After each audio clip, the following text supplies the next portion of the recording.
It's me, Pup. How are you doing? I, for one, am absolutely ecstatic. I did my waiting for almost a fucking decade. See, I've made it clear my stance on remasters and remakes. I would always prefer a sequel. The more long-awaited, the better. Like, fuck, man, if you're a Spyro fan, and you've waited like a decade for more Spyro, do you want new Spyro, or do you want the Spyro you've had for the past decade, you know? Albeit with a new coat of paint. Debatably worse coat of paint. So this is the game that I've been waiting for. At last, a proper sequel in the Spyro series. It's been 21 years since the release of Spyro: A Hero's Tale. Since we last had a new installment for this version of the character. And one thing I do like is that they haven't called this game Spyro 4 like what they did with Crash 4. It means that if you did really enjoy Enter the Dragonfly and A Hero's Tale, I mean, those can still be canon. So whether this is the long-awaited 4th Spyro game or the long-awaited 6th Spyro game is completely up to you. As it should be, to be honest. Before going into the trailer, what I wanted from a new Spyro game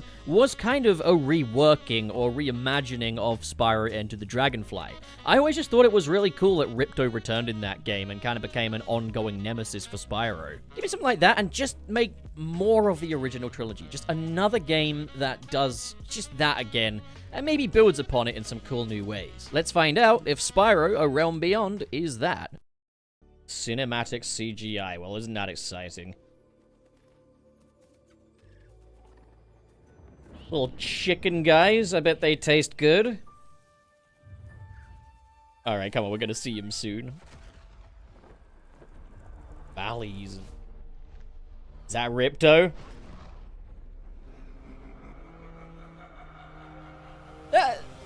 That's the Joker. That's the Joker's laugh. That's Mark Hamill.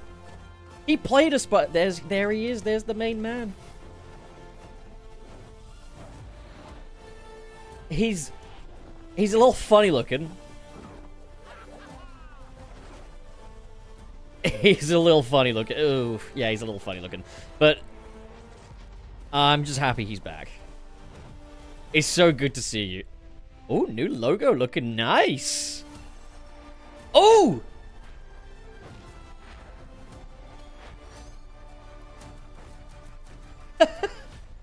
It's like the Speedway stages towards the end there. That takes me right back. Do you think that's gonna be like the whole gameplay? Is it gonna be like flight based this time? Oh, let's scrub through this again. I want to look at this some more. Stylistically, you can see like similarities to old Spyro with like kind of, you know, like the adventure continues, the adventure begins text, but it's been kind of updated, you know, like they did with the logo as well, you know, like. I mean, I guess Spyro's look as well, that applies. I do think it's a little strange looking, though. So yeah, we got these little turkeys here. Now, what's this place, then? Is this, like, a level or a homeworld? Could this be... Yeah, like kind of like a Midday Gardens kind of homeworld or something like that. It's got homes, though. It looks lived in, and... Oh, it's very ominous. Alright, so I don't think that's Ripto. Unless they've recast Ripto with Mark Hamill and given him, like, a redesign. I know that there's a lot of people that didn't like the fact that they brought Ripto back for Spyro Enter the Dragonfly. I always liked that, because I always kind of viewed Ripto as, like, an arch-nemesis for Spyro. Their dynamic in Spyro 2 just felt very arch-nemesis tit-for-tat coded, you know, in a way that it didn't feel with Gnasty Gnorc or Red or anyone like that. That being said, right, that's a Mark Hamill laugh. Mark Hamill's played someone in the Spyro universe, hasn't he? He played the villain of the Legend of Spyro games. I haven't played those ones, but my understanding of those is that they've got this villain called Malekith or something. I think it's Malekith, and he is played by Mark Hamill. That said, you couldn't tell in that game. Like, it was entirely modulated. To the point, like, you can't even recognize it as Mark Hamill. Why even get Mark Hamill? That laugh in this trailer here sounds more like Mark Hamill than Mark Hamill did in that game, and that was actually Mark Hamill, and this might not be Mark Hamill. But maybe it will be. You know, that's completely, you know, I think it is. But yeah, new villain. So that's exciting, though. To be getting a new villain, I'm excited about that. I would have loved to have seen Ripto again. I mean, I won't lie, I was kind of hoping that they'd do kind of like an adaptation of Enter the Dragonfly, you know? Enter the Dragonfly done right. Enter the Dragonfly expanded upon and kind of more what I think Check 6 originally wanted that game to be, you know? I find it so funny that, like, Mark Hamill retired from the role of the Joker. The reason for that is not funny, by the way. That is because obviously we had the very sad death of Kevin Conroy, and obviously with his Batman gone, Mark Hamill obviously wanted to retire from the role. Completely fair, completely respectable. I get that entirely. But it's like he's found any excuse to just do his Joker voice anywhere else ever since, and I find that very funny. Okay, so the overall aesthetics, like looking at the background, it's a Toys for Bob aesthetic. We can see gems though, so that's coming back. He's doing his little gallop thing that he does. It's interesting because he's doing that here, and we've got like ground. Oh my god, his jaw. We got the ground movement. But when we saw gameplay, it looked to be very flight based. Let's see if we can get a better look at Spyro's design from this angle here. It looks great. I don't know how I feel about his whatever the fuck that is being turned into more kind of like a hair design. But, I mean, I don't hate that. What I'm finding a little jarring is I think they've tried to make him look older, and fair enough. I find it just strange that, like, if you look at his horns, it feels like the bottom segment of those should be yellow instead of purple. I don't know, like, it makes it look like his skull kind of bleeds into his horns, which I suppose it would, but I don't know, I just feel like it's less appealing that way. The eyebrows I'm definitely not keen on, like, especially having the lines go through them. It doesn't even look like it flows with them. I get he's meant to look scaly, but that just looks a little strange to me. But I do like kind of how segmented his back and his legs are. Ugh, the little beehive on his tail looks like it's been damaged. Where's Sparks, actually? He's looking at something. It looks like he should be looking at Sparks. I don't mind his eyes being smaller, though, like his pupils being smaller. Like, this isn't a bad design. It's just I'm not a huge fan of it. That feels just like looking at Enter the Dragonfly right there. Just like watching as he's just in the sky like that and lit that way. Really nostalgic in like in a good way. Oh, okay. All right, coming back to kind of character appeal, I don't like the way his wings connect to his body. I get that they've tried to make it realistic. I don't like it. It just isn't very appealing to look at. That's Tom Kenny, right? The face isn't too bad close up. I don't like the eyebrows. Look, there's a lot of emphasis on flight here. That new logo there, that's how you update a classic logo. Like, it looks just like the old one, but it's updated. You know, it's got a bit more edge to it, and I really like how they've worked the gem into the O of the Spyro logo. That's really cool. That's awesome. All right, so yeah, this is gameplay here. Alpha footage captured on PC, subject to change. Cool, cool, cool. Gameplay. I wasn't expecting that. Okay. So I'm gonna say this realm looks beautiful. Like, I really like this design. It looks very vertical as well. Like, look how much there is to explore, like, up there.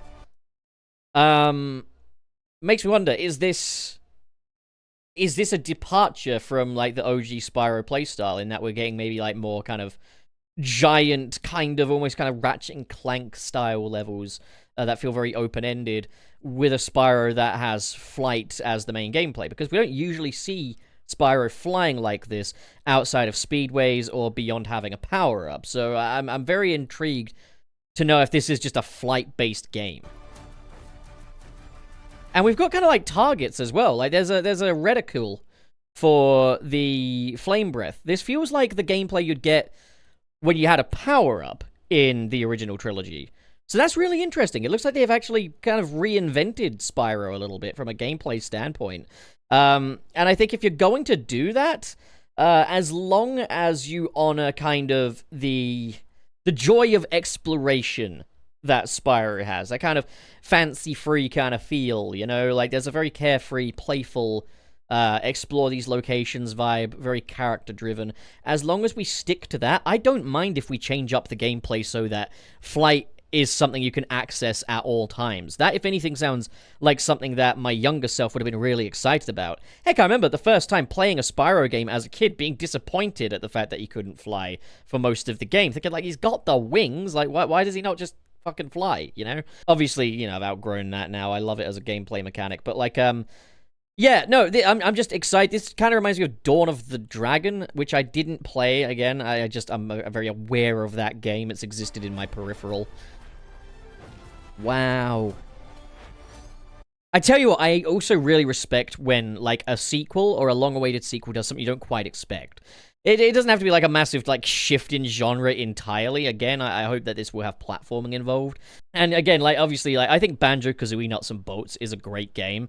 I also understand why it was incredibly disappointing for long-time Banjo-Kazooie fans. But this feels like the kind of change where it's like, okay, we've evolved what was here before. We haven't completely changed the genre. You know? And yeah, the realm looks lovely. I won't lie. Like, I'm just looking at the skybox right now.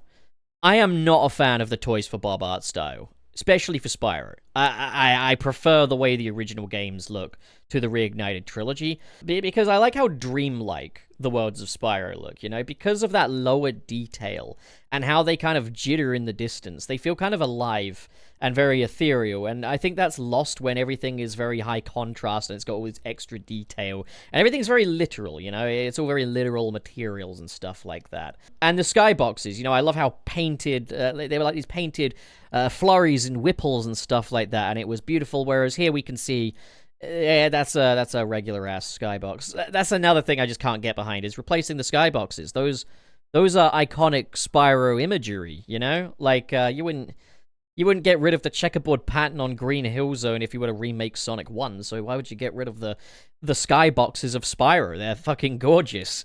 That being said, because this isn't a remake or remaster or anything like that, I don't really need to compare the visuals of it as much to previous games. I mean, if I need to compare it to anything, it'd be Spyro Into the Dragonfly. And, like, yes, that game, it looked a little strange. It was an early PS2 title, for sure. So, yeah, as I say, I'm not a fan of the Toys for Bob art style. Like, those rocks look very Fortnite, very toyetic. I don't think it's bad, it's just not for me. I don't think it's right for Spyro. Look at this sky. I get it. It's gonna storm. How crazy would it have looked if those gnarly storm clouds came in over one of those gorgeous fucking skyboxes from the original, you know? Yeah, so looking at the background there, that all looks like regular Spyro stuff. It makes me wonder if what we saw at the end there is just footage of a power-up, but it's just very interesting to put that as your main thing. Oh, it's good to see you, dear boy. Even with your weird eyebrows. Yeah. I mean, that doesn't look like any Spyro level I've ever seen in the original trilogy. So it's very unique. And I want to kind of ask the question of, like, looking at Spyro here. Obviously, it's very high fidelity, very detailed, and they've done a wonderful job with it. It's a very high-quality model. It's just, like, my question is, what do we gain for Spyro's design by having it so that, like, you can see the creases on his eyebrows, or so that, like, you know, he's got, like, a fragmented segments on the back of his head, or, you know, like, the nose section, you can see where, like, the skin and cartilage thins out and stuff. Like, it's very impressive, but what does Spyro's design actually kind of gain from that is my kind of question, you know? Again, I get it was meant to look older, I was just kind of hoping for a slightly reworked aesthetic.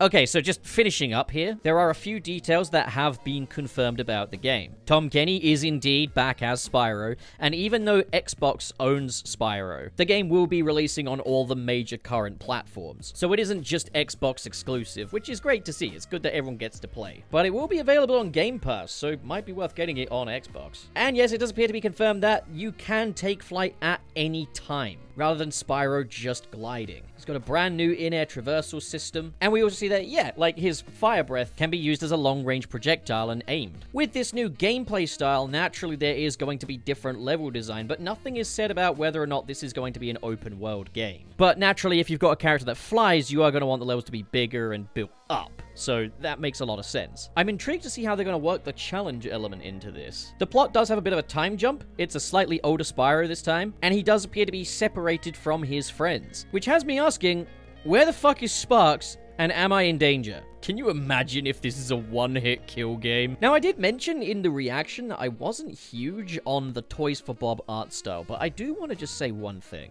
That's no disrespect to them as a developer. They've proven that they get Spyro and Crash Bandicoot and want to treat them well. My art style critiques are just personal critiques towards the art style. It's nothing serious. But I did want to note how cool it is that they are an independent studio. They have been for a little while now, and they're still getting to make Spyro games. And rightly so, because they did a good job. But yeah, Toys for Bob appears to be a video game industry success story, and you'll love to see it. Alrighty, that about wraps it up. What do you guys think? Are you stoked? I sure as shit am. Comment below, discuss. If you like the video, hit the like button. If you didn't like the video, you can leave a dislike. If you want to see more like this, you can hit the subscribe button. And if you want this video to get pushed out there into the stratosphere, the hype button is there on mobile devices. But you don't have to do any of that, because I don't take it for granted.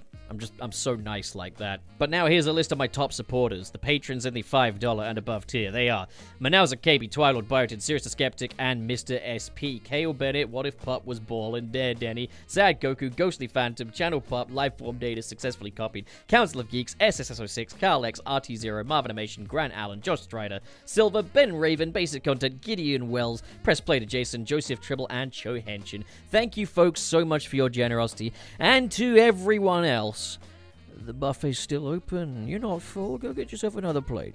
Go get another plate of the buffet now, okay?